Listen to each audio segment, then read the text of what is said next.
Alô Brasil, do agro e dos negócios, estamos de volta no podcast Verde e Amarelo, de quem produz, de quem trabalha pela grandeza dessa grande nação, produtora rural, profissionais do agro, empresas, comércio que orbitam essa grande atividade que é o agronegócio, o maior produtor de alimentos do mundo e o Brasil como protagonista, né? Esse paizão verde e amarelo aqui, produtor, que emprega muita gente, que gera renda e que é o sustentáculo da nossa economia, a mola mestra da economia, não só de Jadaí, mas de Goiás também, do nosso Brasil. Por isso que a gente tem grande orgulho em ostentar esse pavilhão aqui na nossa programação, né, do podcast Verde e Amarelo, podcast Agro e Negócio. E sempre bater um papo com pessoas que estão diretamente linkadas com o agronegócio, fazem o agro acontecer e que também com quem é profissional do agro e dá suporte a esses que são os grandes gestores das propriedades rurais, de onde sai, né, proteína vegetal, proteína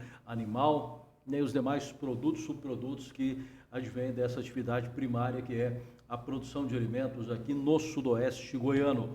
Para a gente bater um papo nesta segunda-feira, dia 13 de abril, Jair Barraque, engenheiro agrônomo, é nosso convidado. Antes, porém, a gente gostaria de lembrar e agradecer também quem mantém essa programação aqui, né, no nosso canal, no YouTube, também lá no Instagram, a Reimac Peças e Serviços, né, o braço forte do homem do campo, a Fênix Gerenciamento de Compras Agrícolas, né, trabalhando aí, atuando em 130 municípios do Brasil, também a Agrotécnica Buriti, a Casa Carlone, a Altec Brasil, trabalhando junto por um planeta de abundância, e ainda o Cicobi Coprem, Cooperativo de Crédito, genuinamente jataiense. Um prazer estar com vocês de volta nessa programação que fala de coisas boas. Quando a gente fala de agro, a gente fala com muito orgulho, né, como eu já disse no começo. Jair Barraque, engenheiro agrônomo, nosso parceiro também na programação do podcast O Agronegócios, conosco de novo nesse final já de colheita e desenvolvimento de segunda safra, né, de milho. A gente até colocou o tema desenvolvimento da safrinha 2023, mas até para colocar de maneira provocativa, porque sabemos que não é uma safrinha, é uma grande safra e, se Deus quiser, uma super safra de milho aqui na região, né, Jair? Bem-vindo. Obrigado, Pedro, obrigado pelo convite. Realmente, a gente está com uma expectativa muito boa na nossa segunda safra. Estou achando que as chuvas continuem aí, nós vamos ter uma super safra aqui na região, sabe? Bem, quando a gente fala super safra, a gente não gosta, não podemos falar super safra e tal, mas eu acho que é uma coisa a ser comemorada, né? A gente tem uma grande produção, uma elevação de média, é um tempo que colabora, que atende à expectativa de um produtor que investe com tecnologia, né, que sonha com uma grande produção. A gente tem que falar, nós tivemos uma super safra, uma segunda safra realmente cheia, porque aí acaba que a cadeia num todo vai ser beneficiada, né, Jair? Porque quem investe, você tem que ter retorno, né? Claro, tem que ter lucratividade. A gente, né, lógico que nessa época, todo mundo sabe, que a gente depende muito de clima, né? Nós sabemos disso há quantos anos que a gente planta. Mas o pessoal sempre o produtor, ele é sempre positivo, né? Então, plantamos híbridos muito bons, a tecnologia excelente, fungicida, tudo correndo bem. As chuvas até agora foram suficientes, estão bem. Perfeito. Então, as lavouras, eu estava andando aí para a região, nós já estamos com uma percentagem bastante grande de lavouras já em florescimento, sabe? Né? Então, temos aí quase que uns 20% já de lavoura florescendo, né? Ou soltando pendão agora, começando o florescimento. Já é um bom número, então, 20%. Na primeira semana de abril, aí segue essa perspectiva de que a gente tenha esse alongamento das precipitações, inclusive no sábado, uma chuva excelente à noite aqui, né? Tomei até um banho, inclusive estava na roça, lá no Adriano Xavier, na Ponte de Pedra. Daí, quando desandou a água, a gente estava no meio da roça lá, acabamos tomando um banho de chuva, né, com muito prazer, um banho de chuva gostoso e tal, que beneficiou, né, grande parte das lavouras de milho aqui da região, né, Jair? Essa chuva foi excelente. Então, a gente está assim, agora começou a dar já voltando, já a dar umas esparsas, né? Agora há pouco já teve mais um pouco de chuva, e assim agora vai, né? Tem a perspectiva é boa para frente, né? A meteorologista tem acompanhado o Marco Antônio. Então, nós estamos felizes assim, de ter uma safra excelente. Até porque a gente teve algumas coisas pontuais, e é bom a gente voltar até um pouco na questão da safra de verão, da safra de soja em si, né? Aqueles problemas lá de novembro, depois de uma boa recuperação, E com essa recuperação veio também, dá para dizer até uma mudança de ciclo, um alongamento do ciclo da soja, que para nós aqui não foi tão extenso, mas se mudou um pouco a janela, né, de segunda safra, de safrinha. Agora, parte do Mato Grosso, Paraná, Mato Grosso do Sul, atraso chegou até 30 dias para a finalização da colheita. Né? Nós tivemos aí 10 dias de média, né, de atraso. A gente fica com expectativa, né, que 10 dias é bastante, né, para uma planta, né? Mas está indo bem. O importante é que os tratos culturais foram bem feitos, ninguém desanimou, mesmo plantando mais tarde, está cuidando bem das lavouras, cuidando bem da cigarrinha, bem das doenças fúngicas, né? Então, o pessoal investiu bastante e a gente está contente que vamos ter uma safra muito boa. Muito bem, perfeito. E a gente tem que sempre, nessa época do ano também, as grandes feiras acontecendo. Né? Tecnoshow, agora tem AgriShow daqui uns 28, 30 dias aí, Ribeirão Preto, tivemos Paraná, tivemos Rio Grande do Sul, e as empresas sempre trazendo também, Jair, muita tecnologia embutida na semente, as novas cultivares que estão chegando, atendendo à expectativa do produtor também, e aí, sendo redundante, até sempre correndo nessa busca por altos tetos de produtividade. Eu tive aqui na Tecnoshow 2 dias, não dá para você visitar porque é muita coisa, máquinas realmente, e tudo. É gigantesca a feira. Muito grande, né? Mas a gente fica impressionado com o que vem, né? Tecnologia.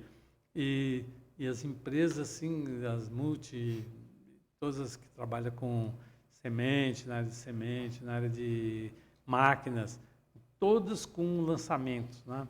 Lançamentos fantásticos. Vi lançamento de sorgo, que é uma cultura que o pessoal tinha deixado meio de lado, agora estão investindo mais. Lavoura muito boa, uns materiais muito bons. Milho nem se fala, né, Pedro? São várias empresas, todas elas com produto cada vez melhor, né? Então, são coisas de Brasil, né? O pessoal fica preocupado de fora, fica preocupado com o Brasil, mas a nossa produção é gigante e eles vão ter grande surpresa no Brasil como um todo, né? Que as safras estão terminando por aqui, a menor safra está ainda no Rio Grande do Sul, Santa Catarina e Paraná, por lá, mas por aqui está terminando e vão fechar com média alta de soja, né? Certo. Agora, chegando nessa questão, a gente pode fazer até um parâmetro aqui com a safra passada, em termos de safra de verão. A gente, no começo, quando a gente começou a falar sobre essa questão de média de safra de soja e tal, estava um pouquinho desanimado, depois melhorou, nós vamos bater aí, será nos 70, Jair? O que vocês imaginam? Então, eu estou com uma expectativa disso. Até tem colegas que falam, mas não vai produzir tudo isso e tal. Mas teve muita lavoura de ciclo médio para frente, né, que depois que passou aquele período lá de outubro e novembro, que alinhou tudo, veio as cultivares de ciclo médio, e essas nós esperávamos que ia render muito. Né? A produtividade ia ser alta, e realmente foi. Né? Então, nós batemos acaba aí, compensando aquelas que tiveram uma compensou, produtividade menor. Né? Porque muitos produtores tinham plantado umas super precoce, né? Visando milho. Não muito aqui, mas se a gente for um pouco para o Planalto Verde, para aquela região, lá tem muito milho florescido, porque era em cima de super precoce. Né? Essas variedades, infelizmente, sofreram um pouco mais, né? Porque faltou chuva naquele momento lá. Nós já plantamos mais ciclo médio para frente, né? São poucos super precoces que nós plantamos, foi ciclo médio. Então, uma característica do município já pegou de uns 4 ou 5 anos para cá, eu acho, né, Jair? É mais ou menos isso. Né? E aí agora, essas variedades, na verdade, elas produzem mais mesmo, né? Ela tem mais tempo, né, de ficar no chão. Certo. Nós deveremos ter esses números mais ou menos quantos ainda, de média? De média? Eu estou achando ainda falta... Ainda tem gente colhendo. Tem gente colhendo ainda, né? Tem gente colhendo. Mas nós já estamos aí com 90 e tantos % da área fechada. Então, daqui mais uma semana e pouco, acho que todo mundo já termina, né? E aí a gente já vai ter a gente já vai ter um resultado mais certo, né? Da produtividade. Mas a expectativa é que a gente chegue com números melhores do que no ano passado. Né? Chega com números melhores. Então, o pessoal está assim... Uma coisa que está um pouco retraída ainda são as compras, né, Pedro? O pessoal está assim, retraído por causa de preço, né? de soja. Agora o mercado está jogando duro, hein, Jair? Agora o mercado está muito... Tá, né? Então, deu uma retração, assim, estou falando no geral mesmo, assim, Sim, a gente sim. está nesse meio, então a gente sabe como é que está um produtor, tudo esperando para ver o que vai acontecer com fertilizantes, né? O ano passado, com aquele medo de falta, o produtor correu muito cedo para a compra, né? Foram rapidinho. Esse ano até as empresas estão meio assustadas, sabe? Pô, será que nós vamos conseguir entregar quando o pessoal for comprar tudo de uma vez? Será que nós conseguimos entregar, né? Então, tem esses detalhes aí de agricultura, mas nós estamos agora em abril, maio, por aí, acredito que o pessoal já começa a fechar as compras, principalmente de fertilizantes, Certo. e ficar na expectativa dos químicos, né? Como é que vai ficar o preço de soja, ainda não alinhou ainda esse mercado, né? É muito boato, muita coisa, então está acontecendo no mercado. Então está muito incerto, né? Hoje à tarde até a soja mantinha alta aí, né? Após o relatório dos Estados Unidos, né? O dólar estava em queda, né? Pessimismo com a economia e tal. Isso acaba jogando também essa questão dólar, né? Que é importantíssima na configuração de toda a precificação lá de Chicago. Eu estou aguardando aqui ver se o Notícias Agrícolas coloca já também o fechamento de hoje, para a gente ver como é que se posicionou. Até o final do nosso podcast a gente fala sobre isso. Milho subiu na B3, né? Subiu. Ontem.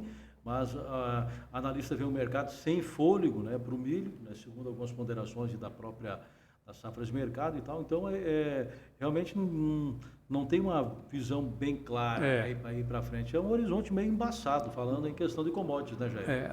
Tá nebuloso mesmo.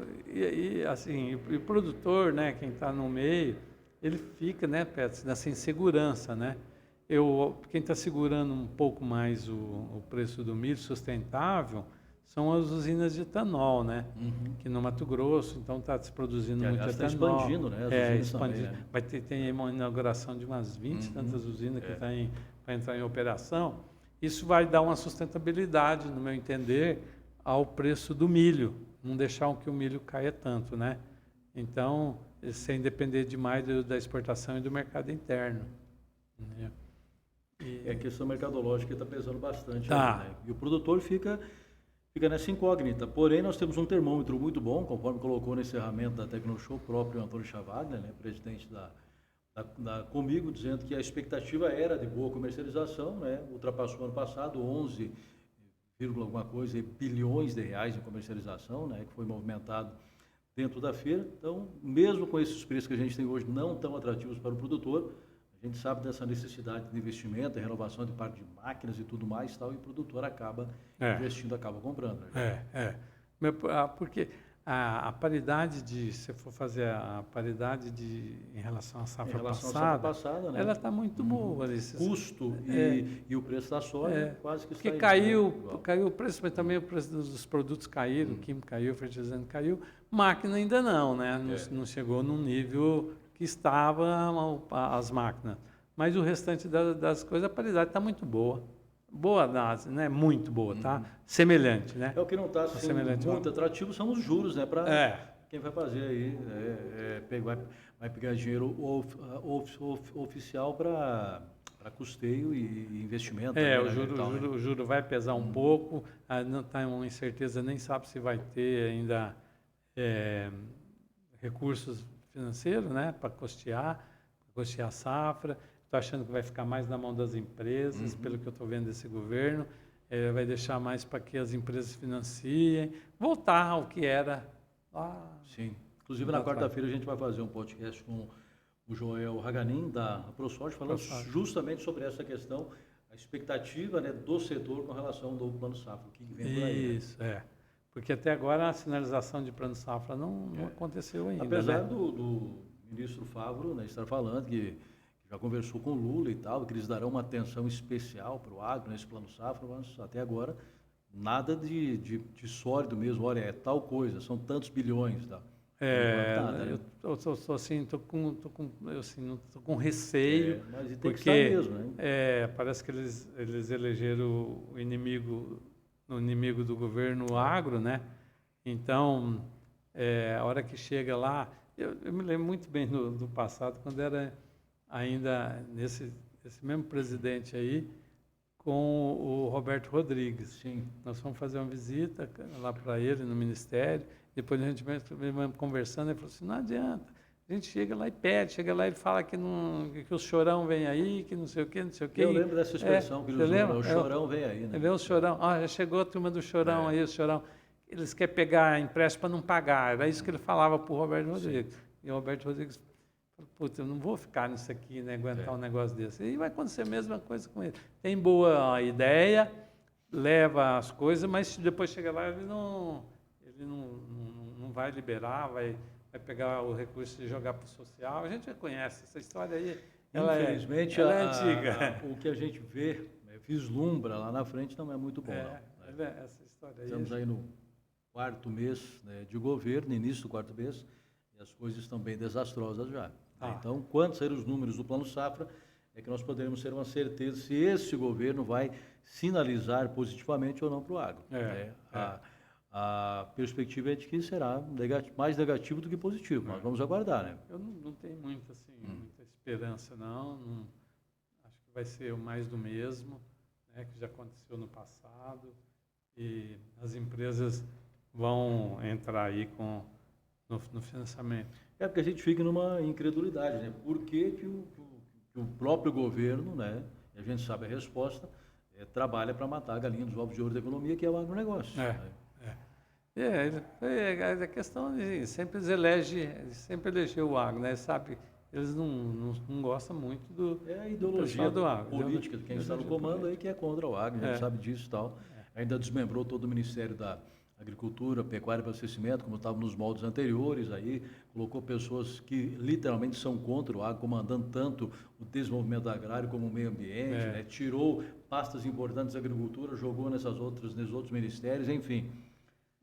Esfacelou aí, né? Mercado regulador com engatou uma marcha nunca funcionou, né? No Brasil, nunca funcionou. Conab nunca funcionou. Eu sempre era contra, absurdo que era fazer estoque regulador, quer voltar a estoque regulador. Mas a intenção, como disse aí, não qual foi o interlocutor que falou agora nessa transição, que a ideia realmente do PT, do Lula, propriamente dito, é de desconstruir tudo aquilo que o Bolsonaro construiu. Que foi construído. Então, deve vir muita decepção para vários setores da economia ainda pela frente aí. Infelizmente é isso. Ele vem com invasões, né? Vai deixando cada vez mais inseguro, né? Muito complicado, muito complicado. Muito bem, estamos conversando com o Jair Barraque, engenheiro agrônomo, esse é o podcast de número 79, Agro e Negócios, aqui no CCAJ, Centro Comercial do Agronegócio, no coração de Jataí. Sempre com um apoio muito especial por aqui do Dr. Leonardo Macchione, advogado tributarista do Agro, da Agrotécnica Buriti, do Grupo Reimac, o braço forte do homem do campo, da Casa Carlone, da Altec Brasil, trabalhando juntos para um planeta de abundância, da Fênix Gerenciamento de Compras Agrícolas e do Cicobi Coprem, Cooperativa de Crédito genuinamente jataiense. Pois bem, Jair, a gente falou da questão da feira, né, e também da tecnologia que chega ao campo, né, todo ano, uma evolução gigantesca, né, atendendo a necessidade do agro, as perspectivas do produtor e colocando literalmente lá na lavoura todo esse trabalho de pesquisa que vem ano a ano, né, cada vez mais, né, se sobressaindo, melhorando cada vez mais. A Embrapa, por exemplo, lançou durante a Tecnoshow, acho que 3 variedades, né, de soja.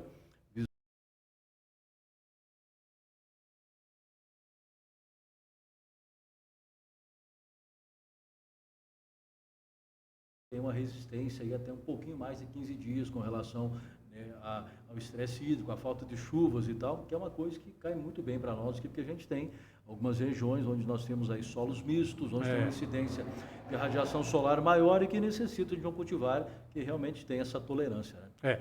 Eles vêm trabalhando já há pelo menos uns 10 anos já, nisso, introduzindo esse gene, né, que consiste em dar mais resistência. Eu vi nas estufas que eles plantam em vasos, né? Sim. Aí umas eles irrigam, outras não irrigam, e para ver exatamente. Realmente elas é impressionante, assim, como quando eu fui ver dava 10 dias de diferença. Que já é alguma coisa assim semelhante. Agora com o trabalho eles vão aumentando até. Mas isso, né, é uma situação que tem tolerância apenas em V, ou vai a R também, ou vai nas duas, no estágio de desenvolvimento da planta ou não, Jair? Não, ela é simplesmente... É mais ela, vegetativo ou chega até o reprodutivo já? Ou não? Não, no vegetativo. Vegetativo. É, vegetativo. Eu vi nos ensaios vegetativos. Aquelas que que não recebeu umidade, que não recebeu água, né? Então ela tem um comportamento semelhante àquela que recebeu água, né? Sim. É interessante, muito interessante. Então, agora a gente tem que ver, assim, né, Petro, o que vai dar de produtividade no final, né? Claro. Então, o rendimento que ela vai, se aquilo lá interfere numa produtividade, né? Nesse sentido que a Embrapa está trabalhando, né? Eu já vi, a gente já viu, teve um caso também da soja que era resistente à ferrugem, né? Que era a inox, né? E que a inox depois não deu certo porque não tinha alta produtividade. Ela era muito resistente, mas não produzia mas bem. não produzia bem. Então esse programa foi esse programa começou em Mato Grosso, até que foi pela ProSoja de Mato Grosso, quando eu estava lá, que começou por lá, no centro de pesquisa deles. E depois eles abortaram o produto por causa de produtividade. Mas a soja da Embrapa, ela pode também pegar nichos, né? Pode ser que você pega um produtor familiar, produtor que produz não em grande quantidade, mas que é uma soja convencional, com menos defensivo, menos aquilo para pôr naquele nicho de mercado. Tudo a Embrapa trabalha nesse sentido. Vai né? ter um nicho de mercado para ela. Tem. Pode ser que ela não seja em grande escala, né? Mas que vai ter grandes nichos de mercado. Porque nós estamos vivendo um período de mudanças climáticas também. E será necessário que tenhamos cultivares mais resistentes, porque hora ou outra nós temos um problema localizado, né, que tem uma seca muito extensa, muito grande. Outra hora é uma incidência também de chuvas torrenciais aí, que vem uma hora que prejudica também a planta, enfim. A questão climática é justamente aquela que não se tem controle algum, e que o produtor fica totalmente à mercê dela. Agora, essas questões aí de tecnologias tal, que possam vir para suprir algum problema com a falta de chuvas, essa é sempre muito bem-vinda. O mundo inteiro está trabalhando nisso, né? As pesquisas das multinacionais fora do Brasil já trabalham com climas bem adversos, né? Porque como eles têm tudo em estufa e sistema controlado, eles fazem os climas do mundo inteiro, situações mais em qualquer extremas, lugar, né? Faz frio, faz chover, faz seca, faz isso, faz aquilo. Então eles não precisam estar lá no Nordeste, em DC, né? Para desenvolver material. Aquele clima em laboratório, né? Eles Coloca cultivar lá. Faz os climas dentro do laboratório. E aí depois, quando literalmente é comercializado essa cultivar, que a gente vai ter uma ideia real, como você falou, se vai ser produtivo ou não. Vai ser produtivo.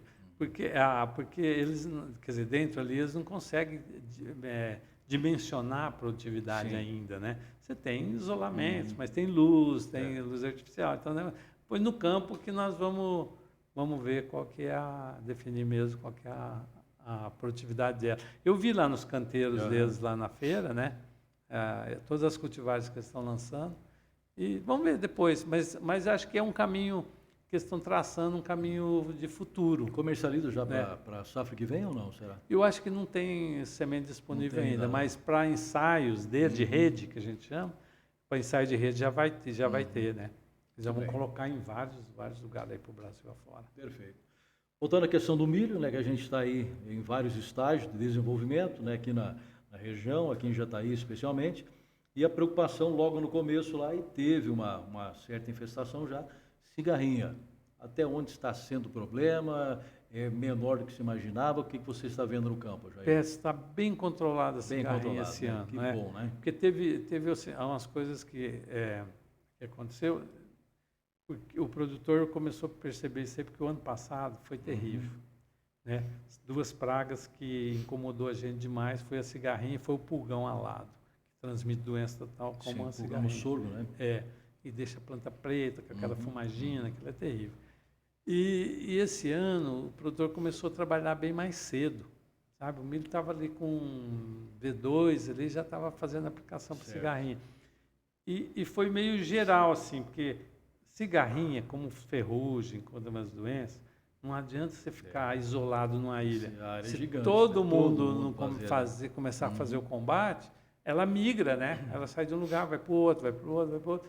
Então, mas está bem controlado, eu estou achando. Está vindo uma linha de produtos novos aí para controle de cigarrinha, porque cigarrinha, hoje ela é um debate Brasil, né?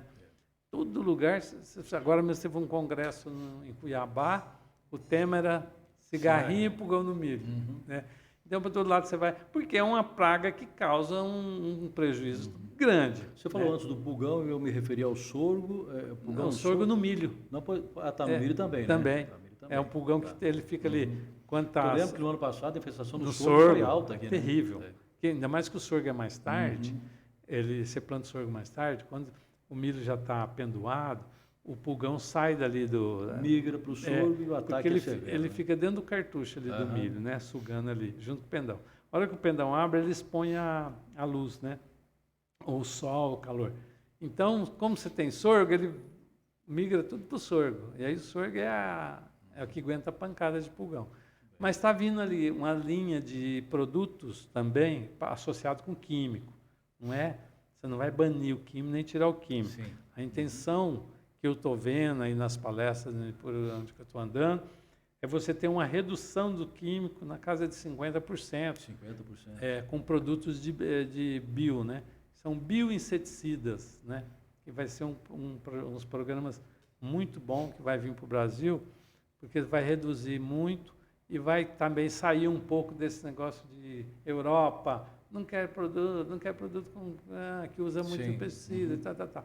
Essa linha aí de biológicos, né, que já está sendo muito usada, mais essas linhas de bioinseticidas vão dar um equilíbrio muito grande. Você vai reduzir aí até metade de aplicação de produtos químicos, né? Com os biológicos já está acontecendo, né? São vários tipos de biológicos. Muito interessante, eu acho isso fantástico. Mas agora, você vai eliminá-lo? Claro, você não vai eliminar, porque você ainda depende, uma coisa você depende da outra ainda, né? E vai depender muito tempo, na minha opinião, né? Mas você pega, como eu estava na Espanha e fico assistindo jornal de agro lá, para me ver o que está acontecendo. Então, lá eles falavam muito de neonicotinoide. Não querem mais, a Europa inteira, produtos que tenham resíduo ou alguma coisa de neonicotinoides. Porque para lá eles já aboliram o neonicotinoide. Então, quer abolir dos outros países também. Quer dar interferência em abelha, né? Mata abelha, então tem essa interferência aí. Então, eles não estão querendo mais. Se tiver resíduos desses produtos, eles não vão aceitar mais, sabe? Então, o mundo ele vai afunilando para uma redução ou de produtos com linha branca, né, que tem tarja branca, é verde, branca, e a vermelha vai sumir do mercado. A tendência, né, natural, né? Vai acontecer. Como aconteceu com os mercuriais, com esses produtos aí. Agora tem uma série de outros produtos que vai sendo banido também. Mas a Anvisa precisa ficar mais ágil, né, na liberação de outra linha. Aqui no Brasil é uma vergonha, né? Esse é um troço assim. Céu, né? Porque se você for registrar hoje um bioinseticida ou um biofungicida, não tem legislação. Não tem. Aí, o que eles fazem? Eles fazem um meio termo, registra como um foliar, uma coisa assim. Está errado, né? Você tem que criar uma legislação, se vem a modernidade, né, as coisas evoluem para a modernidade, eles têm que estar agindo também, né? Não, peraí, nós temos que criar uma legislação própria para esse segmento de biológico, uma própria para esse segmento de bios, né? Bioinseticida e tal, que é uma coisa nova, poucas empresas têm. Então, hoje você não consegue, é uma dificuldade terrível, porque eles não têm nada testado, não tem para você liberar esse produto. Então precisa ser muito mais rápido o mapa, né? Agora, se antes o governo que já tinha uma visão bem positiva do agro, as coisas ainda estavam patinando, imagina agora que a gente engatou aquela marcha ré e voltou para o governo aí anterior e que não quer fazer o que isso antes. Né? Daqui a pouco o mapa começa a falar que não tem dinheiro, que o recurso foi desviado para outras finalidades. Então, esse lado ainda está muito travado no Brasil ainda. Sim. Nós, como uma potência agrícola que nós somos, um país desse tamanho que produz alimento para o mundo inteiro, você não pode demorar tanto para fazer uma liberação de um produto que é bom, né? Porque agora coloca na cabeça desse pessoal aí, que jeito. Que não agride o ambiente, que não agride aplicador, muito que não agride, sabe? Você pode para quebrar essa chamada cultura ambientalista que nós criamos no Brasil, mas uma cultura ambientalista totalmente avesso que deveria ser, né? Porque joga contra o agro, joga contra quem é o maior preservador da natureza, que é o produtor rural, aí fica realmente difícil você ver alguma coisa andar. Né? O próprio ministro foi lá, fala mal. Sim, o diretor da Apex lá, que vergonha. Aí começou, o ministro da Agricultura começou a botar panos quentes. Não, ele não quis dizer isso. Não, ele quis dizer. Ele quis e disse. Ele disse. A Tereza Cristina ouviu uma entrevista, um pronunciamento dela anteontem, ela falou, eu fiquei perplexa, jamais poderia imaginar que um cidadão que vai para representar o setor de exportação do Brasil vá à China, que é o maior parceiro comercial do Brasil, e fale mal do país. Né? Fale mal do Brasil, fale mal do agro. Veste uma botina, vai saber como é que é o agro, né? Como é que se trabalha. Então, são essas coisas, né? Assim, que vai dificulta muito, né? Eu vejo a reclamação dessas empresas, falando, a gente tem pesquisa, a gente tem investido demais, mas para na burocracia depois do mapa lá. Sempre né? assim. Né? Sempre desse jeito. Nós já podíamos estar com a linha de produto mais saudável, mas menos agressivo, né? Para tudo, mas estamos parados nessa burocracia. Jair, fechamento de mercado aqui. Ó. Milho sobe na B3, né? Mas o analista vê o mercado sem fôlego. A gente comentava há pouco. Já na soja inicia a semana com alta em Chicago, mas descolada da realidade brasileira, que ainda tem um câmbio e prêmios neutralizando variações positivas nos preços. Câmbio, prêmio, China tirou o pezinho lá e tal. Não se tem ainda algo mais concreto com relação à safra dos Estados Unidos. Tem muitas coisas no radar, né? Tem muita coisa, e nós estamos com muita soja guardada, né? Se eu for pensar, o produtor quase não vendeu soja. Tem muita soja. O pessoal fala assim, mas deu quebra lá. Não, tem muita soja, não me preocupa não, o Brasil tem muita soja. O que está? Será que nosso estoque de passagem está em quanto será esse ano aí, Jair? Pedro, eu não sei, porque eu não estou com esses dados assim apurados, não. Sim. Mas tem muita soja, né? Tem muita soja. Eu tive agora a palestra esses dias, perguntei sobre isso, tem muita soja. Mas está muito ligado no prêmio, né?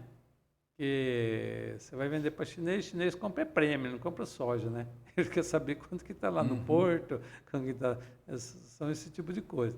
E esses dias não tinha nada favorável, grande favorável às exportações, né? Para subir preço, para alguma coisa assim. Os caras são assim mesmo. Eles sabem quanto nós temos, né? Quanto que tem no nosso estoque, mas eles vão ficar amarrando, né? É assim. O mercado é assim mesmo. Bom, e a gente fica voltando para Goiás, a expectativa também, né, de uma produção aí recorde, né, desse ano, a produção de grãos, a expectativa inicial, salvo engano, acho que era de 31 milhões de toneladas aí, né, de grãos, né, a soja 15, 16, eu acho mais ou menos isso, né, era a expectativa. Será que vamos chegar a isso mesmo, você acha? Eu acho que nós vamos ter um pouco mais do que eu estava pensando, porque, na verdade, assim, aumentou muito a área, né, de plantio. Aumentou bastante, verdade. A área de plantio de Goiás aumentou muito. E foi no Goiás inteiro. Nós aqui temos pouca área aberta, né, quase não temos mais áreas para abrir, mas para outras regiões que estava ainda com pecuária e tudo, abriu muita lavoura, né? Eu sempre tiro uma base quando a gente vai para Goiânia, né? Você ia para Goiânia, eu ficava encabulado. Falava, gente, mas quanta terra tem aqui, tudo degradada, pouco gado, e umas terras boas, um lugar que chove bem. Agora você vai para Goiânia, você já vê lavoura até quase perto de Goiânia, né? Incrível. Foi abrindo tudo aqueles meio ali, tudo. Então, você vê o tanto que aumentou, né? Você vai para a região de Porá, que era também um lugar assim, meio parado até um tempo atrás, Palestina, Caiapônia, tudo abriu demais lavoura, né? Muita lavoura, muita lavoura. No Mato Grosso ali, ó, quando eu trabalhava lá, ninguém nem ouviu falar de Guiratinga. Você fala, Guiratinga, Não quero saber de Guiratinga. Nossa, vem Guiratinga agora. Tudo tomado de lavoura. Tomou tudo.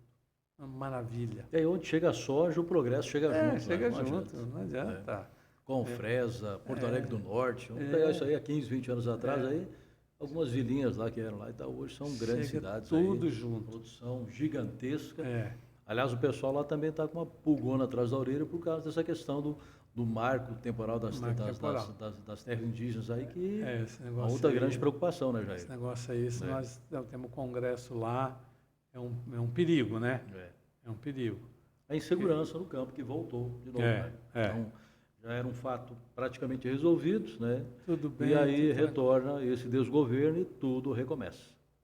Exatamente. Infelizmente, tudo recomeça.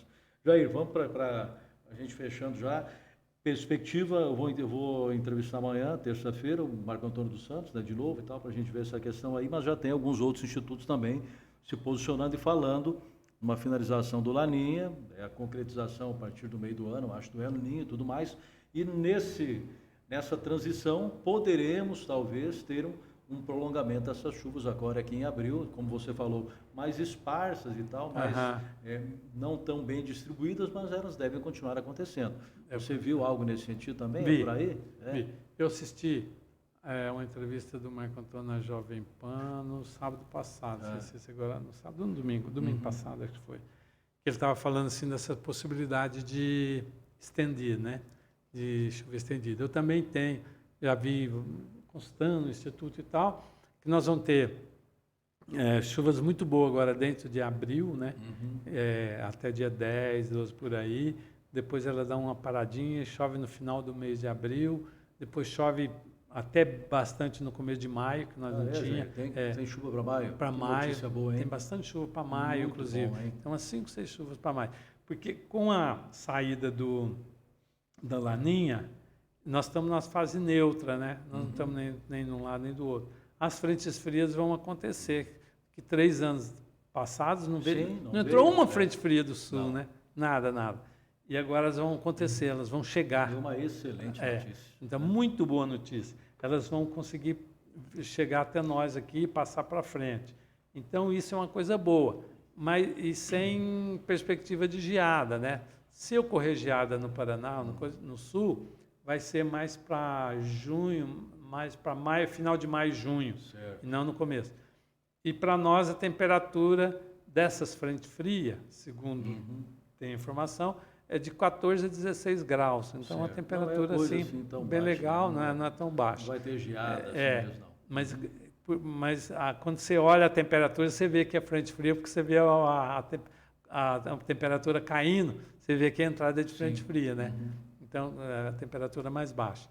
Então, tem essa perspectiva. E até o Marco Antônio estava falando também, que pode ser que vai ocorrer chuva até junho, né? Até junho pode ocorrer chuva esse ano.